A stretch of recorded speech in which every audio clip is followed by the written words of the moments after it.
So let's start. Good afternoon, everyone, and thanks for joining us today. Today's talk is about using reference management software in research.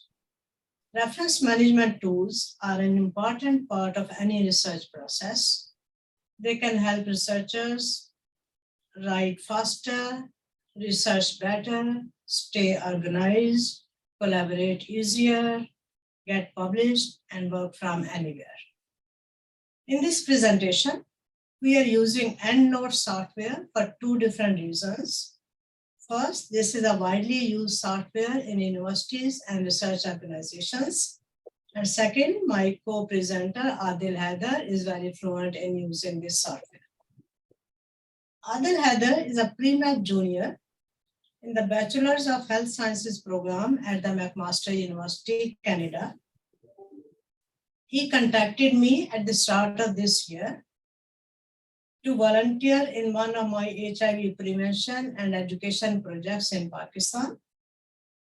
Based on his amazing CV, outstanding report card, work experience, and required skill sets, I realized he can be a great help for all of us in all of our HIV projects.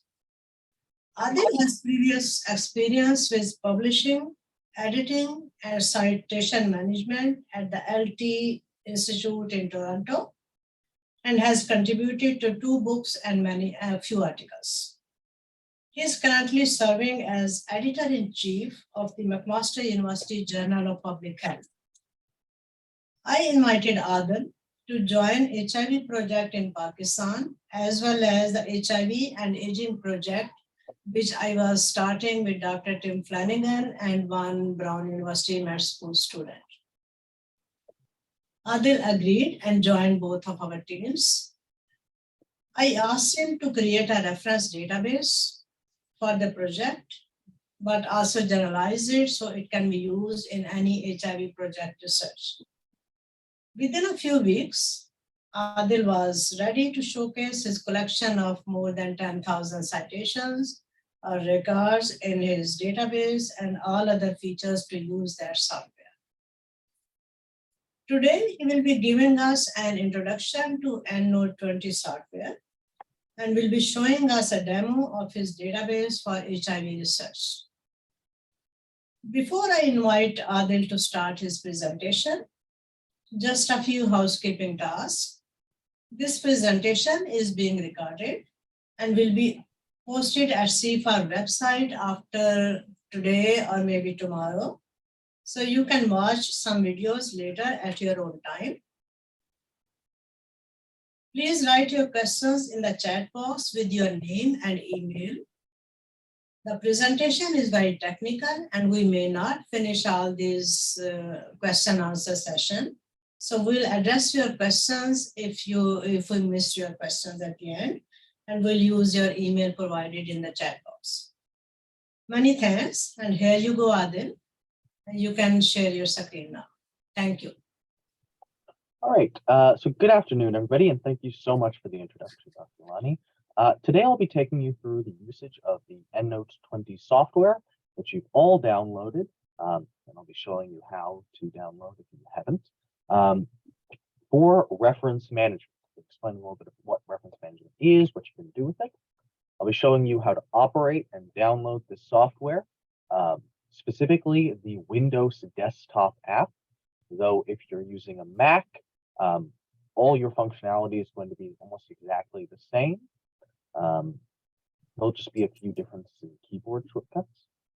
I'll be showing you how to use this technology to create and edit research documents, and most importantly, how to use it to save time and effort during your research process, your analysis process, and your citation process.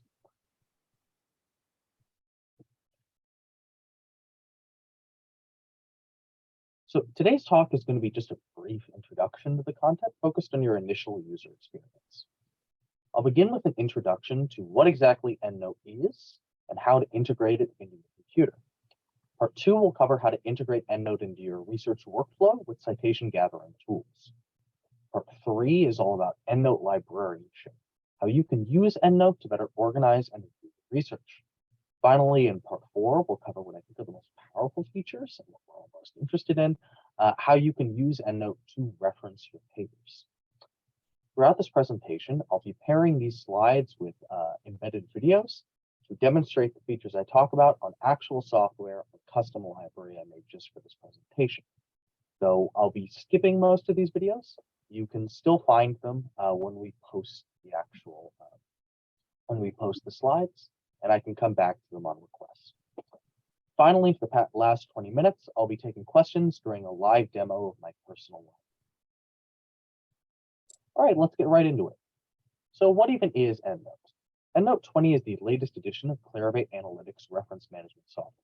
I should note, by the way, that neither myself nor Dr. Galani have any sort of relationship with Clarivate Analytics or any of their subsidiaries. We have no conflict of interest here. Now, you may know other reference managers like Zotero or Mendeley, which can help you collect and centrally organize citations and then format them into references.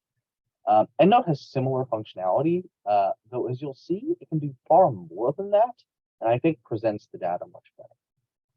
The desktop application is not the only part of the EndNote 20 family, and it can be used in conjunction with EndNote Online, EndNote Click, and Cite While You Write services to provide coverage for your entire research process. So let's start out with EndNote Online. It's the most basic EndNote product, and it's where you'll create your first free EndNote account. All you need to enter is your email and username and password, and it'll provide basic services wherever you have internet access. It lacks a lot of the UI and customization features that the desktop app provides, so I personally don't use it for a lot of my primary research tasks. What it is useful for is acting as a sync or a backup for your EndNote desktop, enabling you to transfer information between computers, and acting as a centralized hub for downloading add-ons if you don't already have it installed. So there's a brief video here which will show you how to create an account. It's fairly self-explanatory though. Just go to myendnoteweb.com and everything should be explained directly. So I'm going to skip right past this video. And get right into how to start up using EndNote Desktop. So even though you all have it installed, there are a few housekeeping tasks you need to do before you start using the software. So the first thing you'll want to do is designate a sort of storage folder for all your EndNote information. The reason you do this is because EndNote depends a lot, like all software, on the file path it needs to access its data. If you're using a file path that a folder that you edit or move around a lot, EndNote can get confused and it can just cause you a lot of unnecessary troubleshooting tasks. So ideally, you want to make your own sort of separate folder, which is going to be just for EndNote. So after you've done that, once you've clicked on your EndNote application, gone up to the file bar at the top and selected a new library, EndNote will create 2 files. You can designate which folder those files go to. This is why you made one at the beginning. And in that folder, it'll make a .data folder. This contains all of the various sort of PDFs, docx's figures that you're going to produce as you go through your EndNote journey, and a .enl file. The .enl file is your actual EndNote library that stores, all that information. You need both of them together in order for EndNote to function properly. Once you've done that and produced those files, just click on your .enl file, and it'll open your library main page. So I've said the word library a lot. What is a library? A library is the fundamental structure of EndNote Desktop. It stores all of your files, and it also stores all of your sort of preferences, formulas, citation styles for how you import that information, how you sort that information, and how you export that information. The way EndNote stores your information inside files is as inside your library file is as a record. I'm going to use the term record, citation, and reference sort of interchangeably here. Notably, a record is what EndNote stores all the information in that it will eventually convert into a citation when you export it. It's, for lack of a better term, it is the article before you've cited it. It's the basic data unit that EndNote uses. So in general, you should only make one library per project you're working on. The reason for this is, again, EndNote doesn't operate well with multiple libraries acting simultaneously. It can only sync and back up one library at a time, and it can only connect one library at a time to your documents. So in general, you want to store all the information that you're going to need for a particular paper or series of papers inside a single library, just for ease of access purposes, making your life a little easier. So once you've opened your library, you're going to see this display. I'm going to take a couple of minutes here and take you through every part of this display, what it means, and how to use it. I'll be going through a lot of the sort of more specific information in more detail later, but this should be enough to get you started. So here on the central pane, I have it open to all references. You can see that I have 90 references stored in this library at this time. You can see them all listed here with the identifying information that I've stored. So author, year, title, journal, last updated, etc. So if I click particular reference, you can see open on the right side a summary of the reference information. So this is all the information that EndNote has stored along with this record, and or at least the most salient information. If I go into the Edit tab, I can change this information and see all of the info that EndNote has stored. If I open the PDF tab, if I were to have attached a full text PDF to this record, that's where I could access the PDF, read the PDF, and mark up the PDF. Down here, you can see an example of what EndNote would format this into in your selected citation style. You can then just copy this into your clipboard, or you can use the insert citation function. The insert citation function is where a lot of the most interesting things about EndNote come in. So I'm going to save that for a little later. Over here on the left side of the screen, you can see that EndNote automatically sorts my data into various groups. For example, recently imported, all references, and trash. I'm going to make more groups as I go on. For example, you can see that I've sorted it into a couple of groups here. If I select those groups, it'll only show me my certain sort of selected subset of my entire library. Down here is the online search features. That's another one we're going to get into a little later. And up here is my actual search tab for this EndNote library. I currently have it set to advanced search. Advanced search will only search the information that I've displayed here. In this case, it's searching all references, and it searches using a sort of Boolean format. It's going to be very familiar to those of you who've used PubMed before. You can essentially access all the same features here. If I switch this to simple search, I would be searching the entire library, no matter what, no matter where it was. Up here is where EndNote stores a lot of the more advanced tools you're going to need to use. I'm going to show you some of these, and then I can demo others at your request for sort of specific functions. Now, last thing before I move off this slide, I currently have it open on full screen, but all of this information is completely visually customizable according to your workflow. For example, I can click and drag and move any of these panes. If, for example, I want full view of a PDF, or to remove view of this little preview. I can also switch between tabs in a lot the same way as a browser if I want to rapidly reference information. Okay, so these are videos which basically show you exactly what I've just discussed about making your first library and about demoing some library features with actual clickable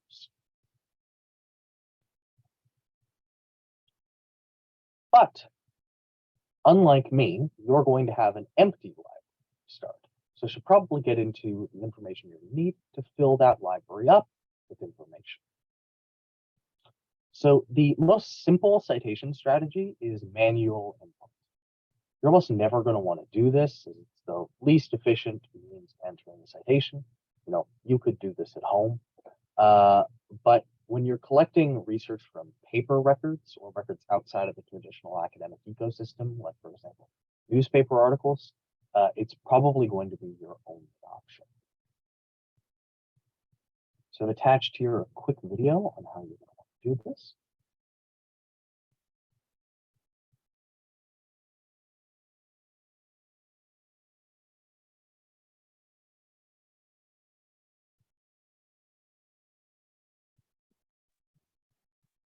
Then we cannot hear your sound from the video. I apologize. Give me a second. This is an issue my Zoom has. There's little information. All right. More about that, guys. Let's quickly restart. To manually generate a citation, we're going to want to go up to this button here. I'll use Control-N. Select. We'll bring up this window for a new reference. Now, today, let's say we're going to cite a magazine article about calamari. So you can enter as much or as little information as you want, but the one thing you're going to want to be mindful of is selecting the correct reference type.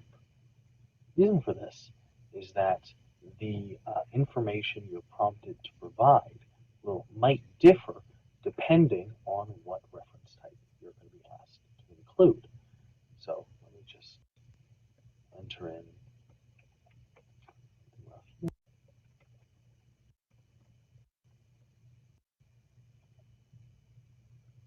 we'll save that, and it will appear here as our cited magazine article. All right, so you can see it's a very simple process, even if it's a little time consuming. To manually generate a citation.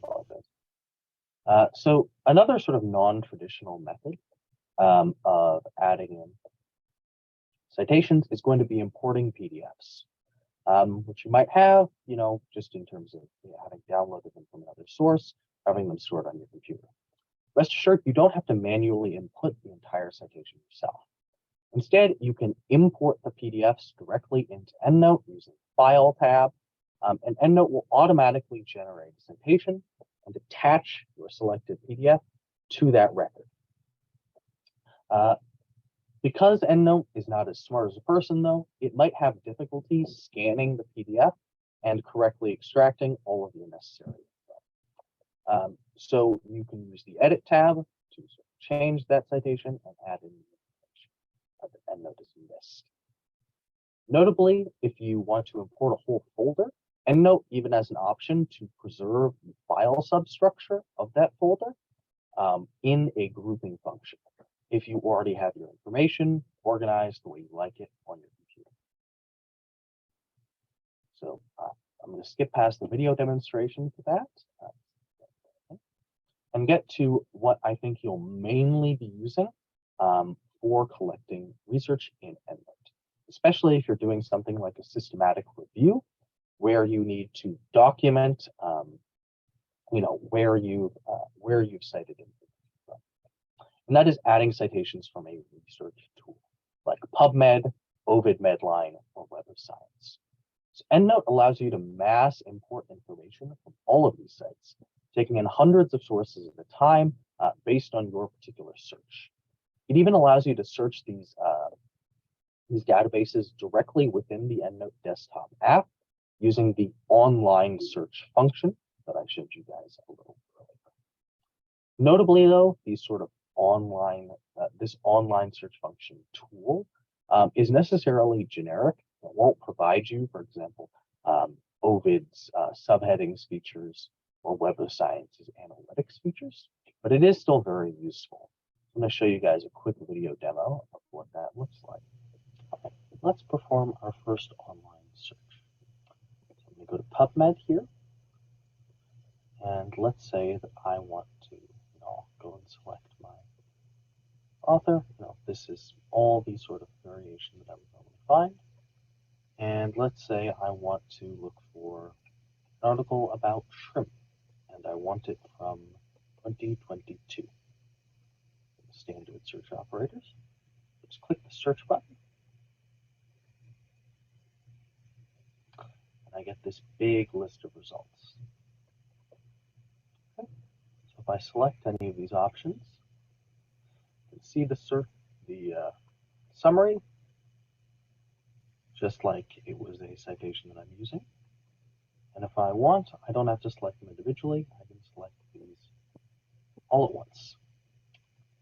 I'm going to take these, and I want to move this whole search into my library. So I'm just going to press this green button, and it'll add all the selected results into my library. You can see it's gone up quite a bit. They're there. You should note that for different sort of search connections, you're going to have different options for the search terms you can use. So you can imagine how if you were doing systematic review, it'd be very useful as you can just import the results of each search into a separate group and have a record of where each citation came from, as well as just mass gathering sort of search strategy. Now, you can also do these imports directly from your database of choice. I show a demo for PubMed here. They're all essentially the same. I show demos for Ovid and Web of Science as well.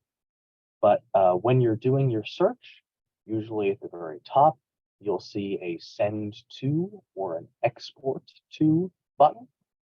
If you select that and then download it as a .irs or .nbib file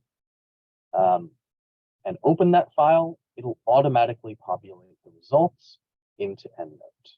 This is a very standard sort of workflow. It's going to work for basically every website.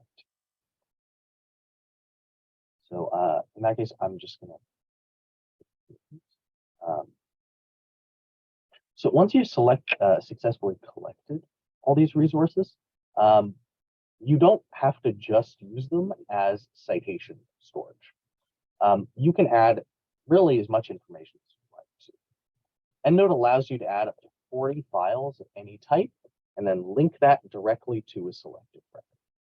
The most common type of file you'd want to add is a full text PDF copy, which would allow you to read and annotate your particular selected article without ever having to leave EndNote. So EndNote 20 has full annotation features, full ability to cite, email PDFs. So I'll show you, there's a quick video of how to actually add one of those. And it's a similar process for things like figures, even theoretically add tables, music videos, and then recite it. I'm going to skip past that and show you how to do it en masse. Because this sort of full text editing feature is so useful to anyone's given workflow, EndNote has a tool which automates it. When you select a series of references, there is on the top, there's a quick search tool, which will automatically search the web for open source PDFs. And if it finds them, it'll link them directly to your EndNote record. That way, you never have to go outside EndNote if you want to actually read the resources you're citing. So I'm going to quickly show you this video. Let's do a find full text. I'm going to select a series of articles, and then I can go up here to this icon, and it will immediately begin to search for my results. And this can take a second, so we'll just let it go. You can see that it's already filing results, found, not found. It's indexing PDFs as they come up.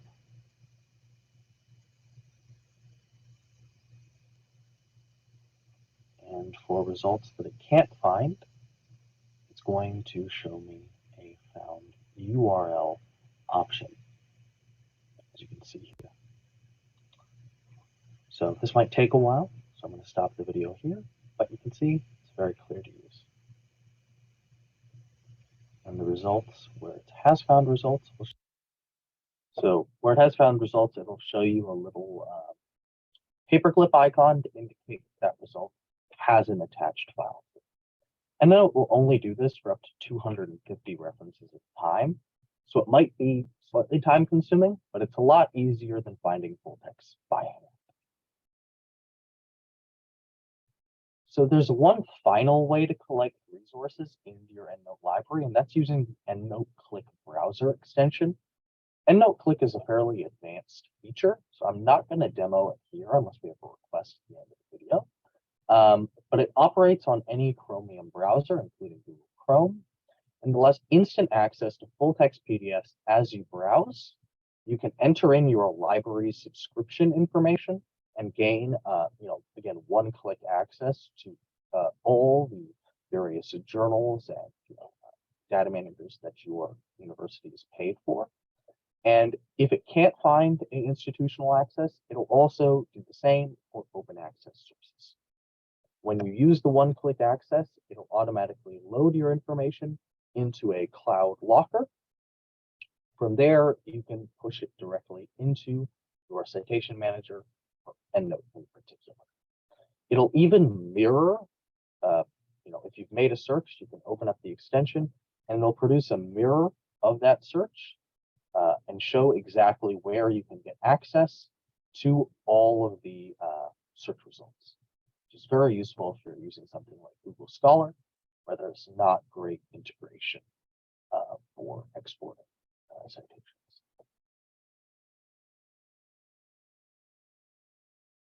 Okay, so on to a little bit more complicated stuff. Once we've pushed all this information to our library, we still need to make that library actually usable for us. Store the information, sort the information, share the information. So let's start with backing up storing information. EndNote has the ability to sync your desktop library to your online account. This is an incredible backup, and it allows you to edit on the same library no matter where you are. So you can store, compressed copies of EndNote very simply in the file option, but I find this very useful just for its sort of on-the-go connectivity and the fact that it's completely automatic. Once you've set up sync by logging into your EndNote Online account through your EndNote desktop, it'll every 15 minutes copy all of the data in your library into your EndNote Online account and copy all the EndNote Online account information back into your library. You can even view a notification log of all the changes that have been made to your library and when they were made and by whom, which is especially useful if you are sharing your library. So you all presumably, you have RAs, you have students, you have collaborators. You're generally not working on projects by yourself. You're generally not working on projects by yourself. So EndNote provides the option to share with up to 400 separate collaborators using just an email invitation. You can customize the level of access your collaborators have between sort of read and edit features. The one sort of constraint is that they do have to have EndNote 20 desktop in order to participate. But if they don't have EndNote 20 desktop, email that you send them will still provide them instructions on how to set up an EndNote 20 account. So I'm going to skip this video, but it shows you a pretty detailed version of how I've done this on my own library. It's only shared with one person currently, but that'll change. So a quick note about syncing and sharing. This is why I recommended that you only use one library per project, because EndNote can only sync one EndNote Online account to one library. It's got to be a one-to-one connection. It can't do more than that. And for the same reason, EndNote can only share one library at a time. If you try to do that for multiple libraries, EndNote will just merge the two, which can be very messy and ruin a lot of the work you've done. So again, one library per project. Now let's get into the actual organization of your library. Over the course of this demo, you're probably going to have collected a lot of resources to the point where they're difficult to manage at a glance. Grouping functions solve this problem by allowing you to arrange your references in whatever way you see fit. There are three ways to create a group in EndNote using the sort of grouping tool tab: manual grouping, smart grouping, and comparison grouping. Manual grouping is precise but slow. It is literally you manually adding one by one or selection by selection information into a group. This is the most precise, as human hands are on it the whole way through, and the best for subjective judgments, but it can be very time consuming. Smart grouping makes that process a lot easier by essentially acting as a save library search. If I search something using advanced search in my library, I can basically make that into a smart group, and it'll just store that subset for me where I can access it later. For example, even to pull information out of that to make a better menu. This is especially useful if, like me, you have my library is like roughly 2,000 references in it. I need to narrow it down in order to do any sort of meaningful sort. Comp grouping is also useful for this sort of narrowing task because it's essentially means of making groups out of groups. By using logic operators like and, or, and not, you can sort for the intersections or exclusions between up to 5 different groups.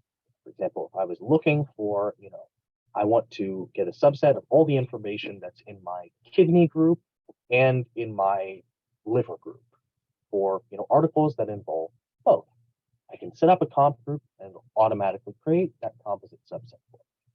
Smart grouping and comp grouping also dynamically update.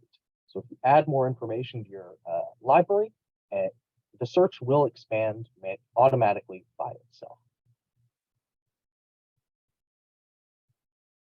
So onto the sort of final feature for sorting your library.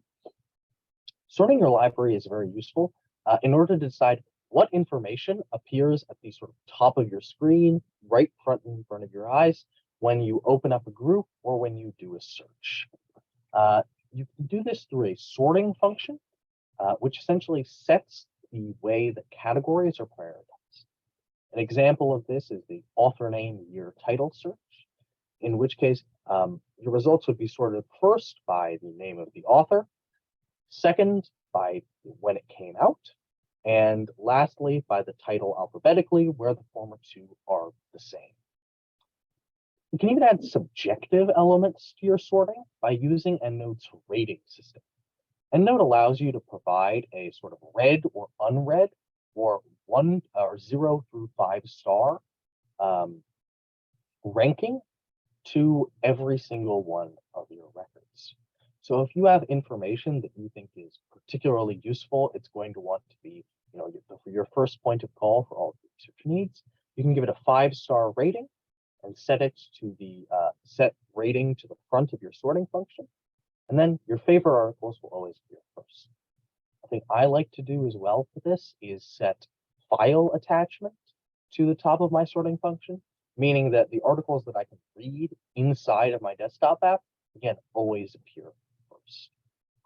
This is something that a lot of people don't do, but it's very, very powerful just to make your workflow easier. Finally, EndNote has a couple of features for removing stuff from your library or ensuring the library stays up to date. This is the Citation Updates feature, which if you right-click, it'll automatically search the web for any updates to that article, whether it's been published somewhere new or assigned a new ISSN number, and then give you the option to add in those updates as much or as little as you see fit to your record. Finally, this is very, very useful, you have the finding duplicates function. This one I'll demo at the end of the video. I specifically set up my library to show it. But as you're collecting information, you're going to get copies of the same results. Just because you've made a similar search in multiple databases, or you just haven't been very careful. EndNote will automatically, through the Find Duplicates option, sort your entire library for information that's the same on a few key categories, which you can edit, and then present that information to you so you can select the record that you want to keep.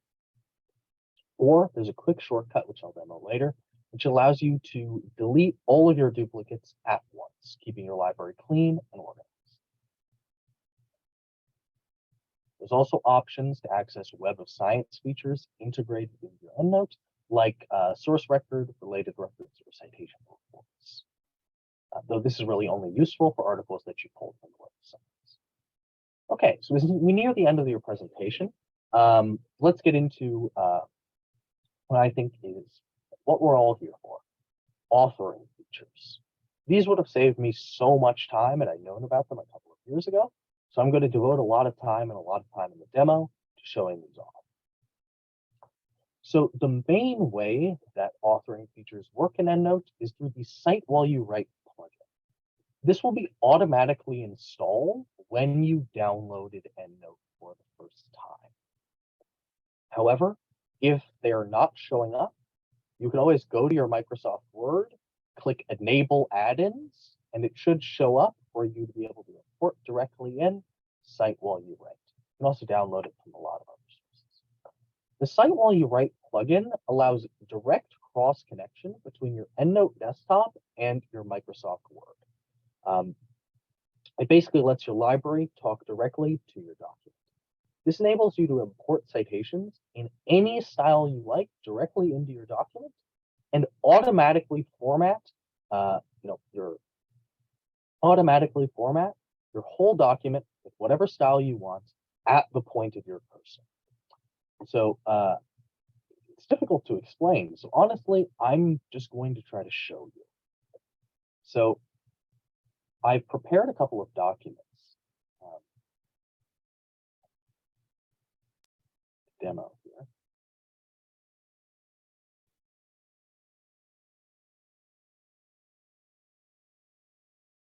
So I have this document here.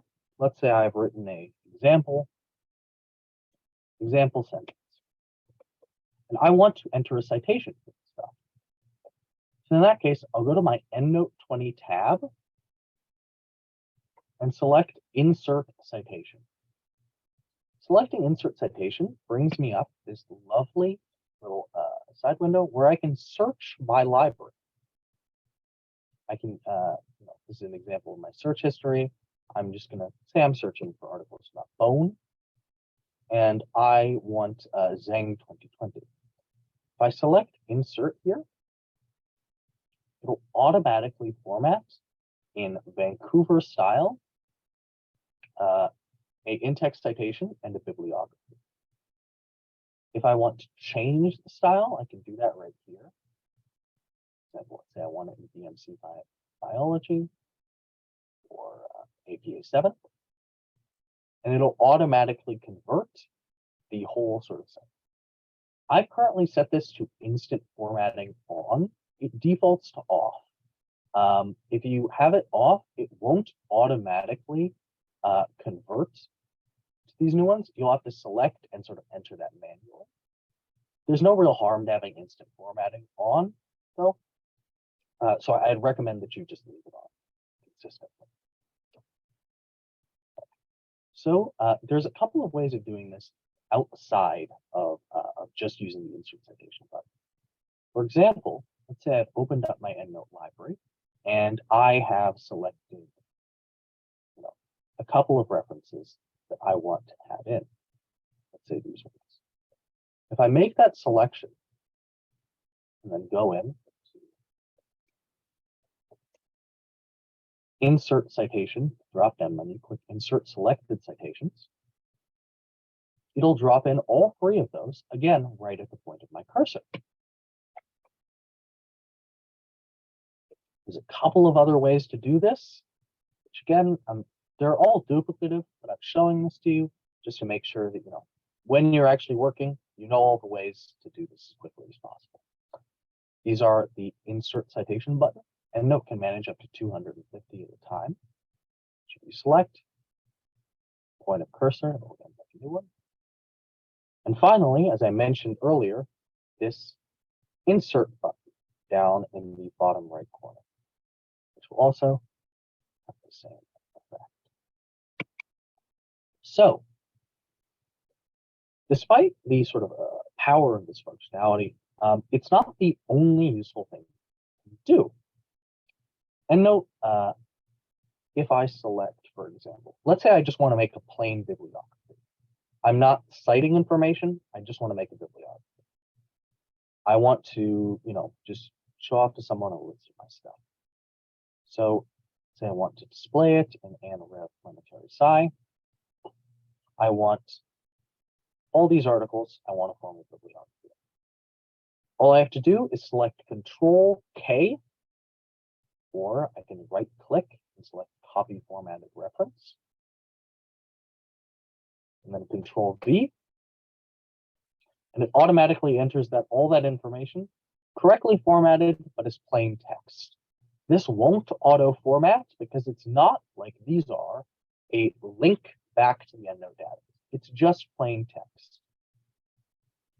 But it's still very useful if you just want to make a document, just to reference this. Okay. There is a lot of customizability to this whole process. If I go to the Edit and Manage Citations button, I can see this pop-up window, which allows me to edit reference in library, find reference updates, remove or insert citation. Again, it will auto-format all of these things. It'll show me the sort of amount of times I've used this citation. And down here, it'll even allow me to sort of dynamically edit the citation for the specific purpose it serves in my article. Say, for example, I want to include a C also as a prefix, or and then etc. as a suffix. I can do that right in these boxes. If even I want to add some indication to reference that this happens on page 25 of Zhang et al., plug that in right here. If I select OK, it'll automatically change this reference to include the stuff that I want to. Certain styles will automatically have instructions for including pages. So that'll make the sort of page thing I added in earlier a little redundant, but you should know your own style on how to do that.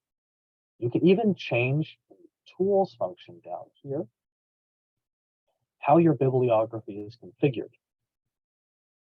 Alter the layout, the font size, the indents, how your bibliography starts with its numbers, if you're using a numbered bibliography format, or the bibliography title, which I know certain journals have very specific regulations about. As you can see, that information will auto-format. It's just taking me a second because I have a lot of files open in this demo, but it'll auto-format that. Let me check our time. That's whether I should switch into the live demo now. Okay, so I'm going to click out of this and finish up these sort of slides for this presentation with some demonstrations of just where to learn more information about EndNote outside of this 1 hour. And then we will go right into questions and the demo. So if you go to endnote.com/download/styles, you can access over 70,000 custom journal styles. You can access specific connection filters if you want to search on more databases on the search function. You can get tons of additional information. EndNote is Clarivate's flagship product. So if there's anything that you can't find inside EndNote, you can almost certainly download it externally.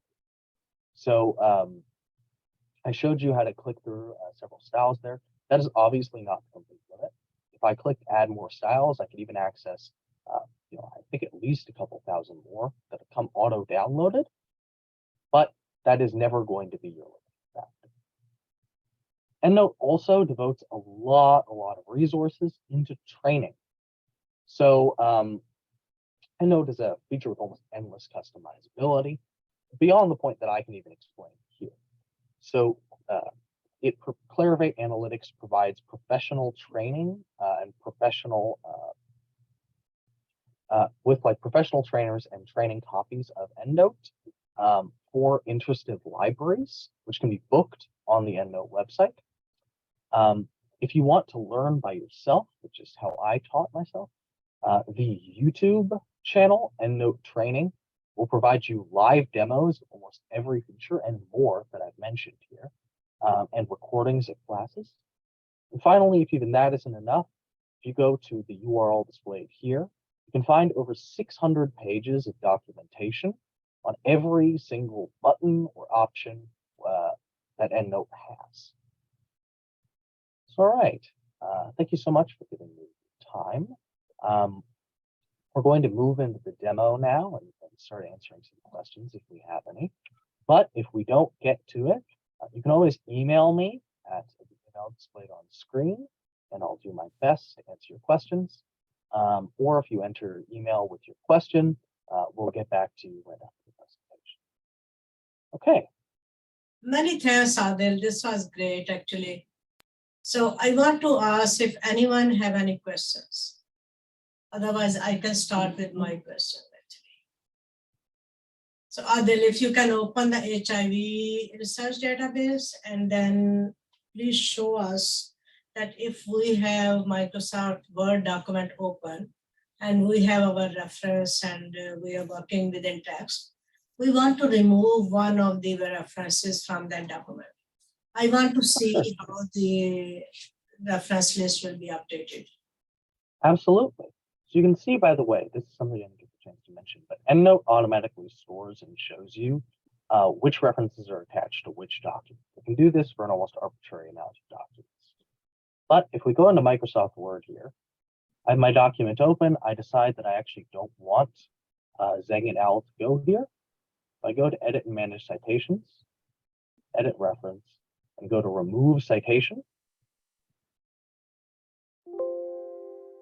And then click OK.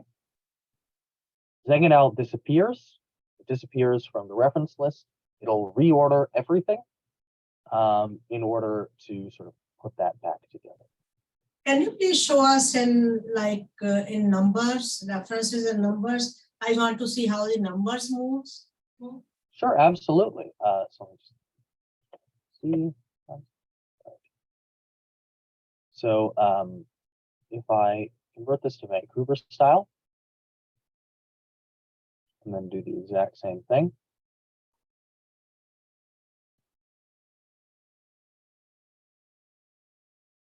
Again, it changes all the numbers dynamically. And it changes in the total document. Yes. So Right. it'll change in the whole document. And if I go back to my AIDS and Aging, you can see that that reference no longer appears. But it's still in the library. It's just no longer in this documents group. In the document group, but it is in the main library. That's correct. Yes. You know, if I still want to search for Zeng et al., it hasn't gone away.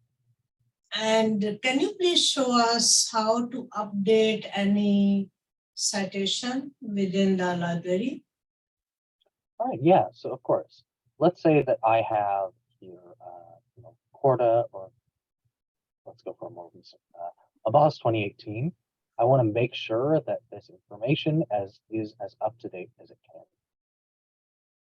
So click Find Reference Updates right here on the right click.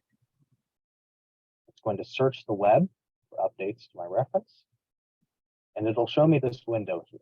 So I can see that there's an updated ISSN number.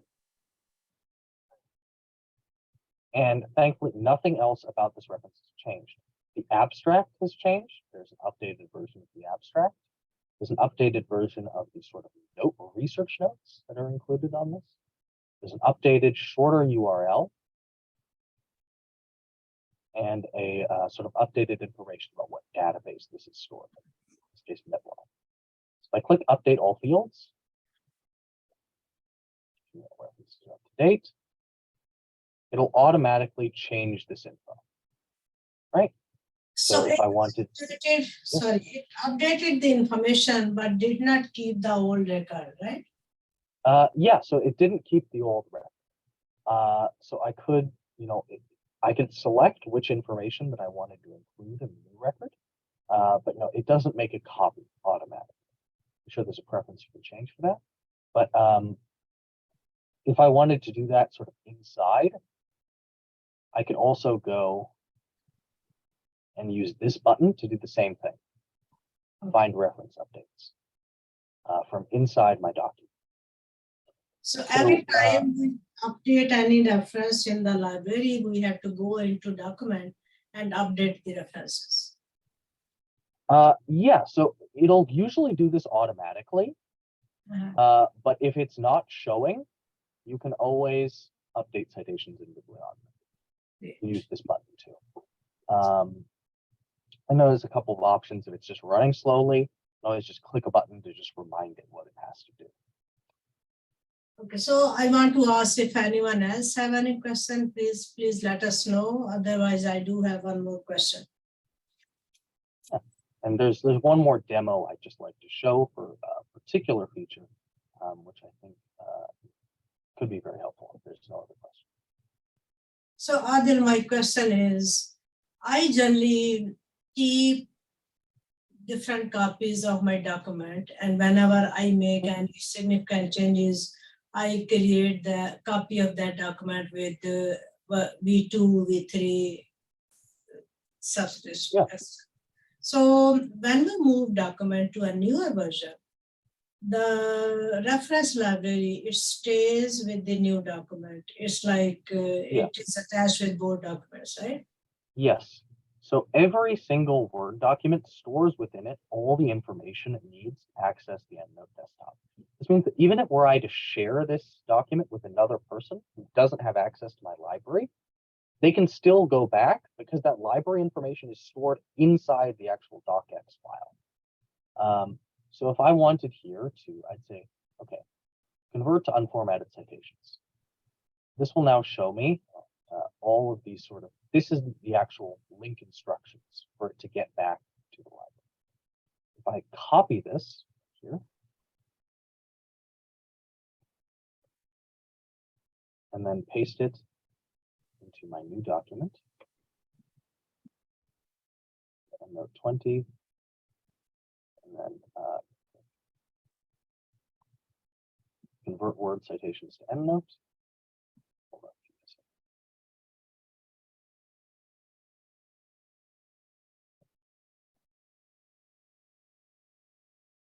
It'll automatically bring back all of that information. This is very useful, especially if you want to merge several documents. Yeah. Because if I was to copy paste all that unformatted text in series from several documents at once, it would create a single reference bibliography. It would redo all the editing as though all that information was from one document. Now, what happens if my co-author changes the references in the document? So are you suggesting like they manually edit something, or they go into the edit? Yes. So if they go into the edit and manage citations, if that document is shared between the two of you using Microsoft's document sharing features, it will update. It will update for the both of you. So I can't really demonstrate that because I don't have a shared document. But it should update once it's again sent back, because all the info that you need is stored in what's called a traveling library. Okay. With the EndNote, with the Word document. Everything you need is stored here. It means our reference library travels with our Word document. Yes. And so keep updating yourself.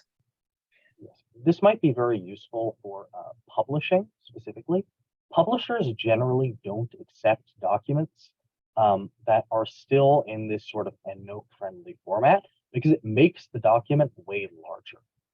So if you want to, before you actually submit your document, you can convert to plain text So I'm just going to create the document real quick. But if I convert to plain text, oh my goodness. Sorry about that. I have a sort of weird backup situation. But if I convert to plain text, all of these links go away. The file gets way smaller. This just becomes text. When you're done editing, that's generally what you should do before you submit it to any sort of journal. Mhm. So there's one final function that I want to show off just before we, I think this webinar wraps up, which is EndNote has the ability to sort of edit.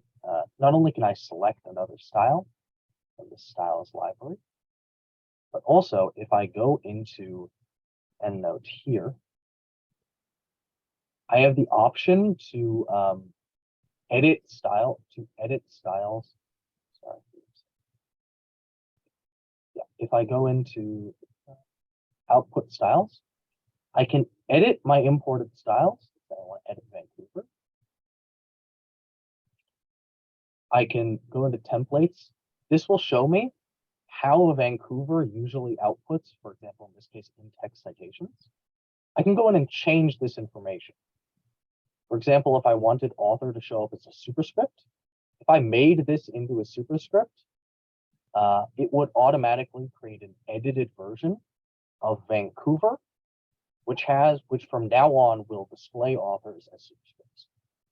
So if you're dealing with a journal which uses it, or a publishing house that uses its own custom citation style, you can go in and you can manually change how EndNote auto format citations in order to make your own new custom citation style. I know that Lexham, for example, uses a custom citation style that isn't really used anywhere else, which it's an edited Chicago. So if I wanted to make Lexham style citations, I could just go into the Chicago menu and change that styles styles feature. This would have saved me, I think, over 100 hours of citing time had I had that while I was doing citations for Lexham publishing. Okay, so I think we are almost done time-wise, but yeah, anyone else? Thank you, Final Adil. questions? So let's see, we do have something in chat. If there is any question, great. So anyone have any question? Otherwise, I think we are just on time. Great job. Okay, so again, I'll flash my email up on screen one more time. Yeah. And just leave it in the chat here. If anyone has any further questions after, Great. just send them right here. And again, all this information will be put up on the website slightly later today. Very good. Thank you very much, Adil, and thanks everyone for joining. This concludes our presentation. Thank you very much. Bye, everyone.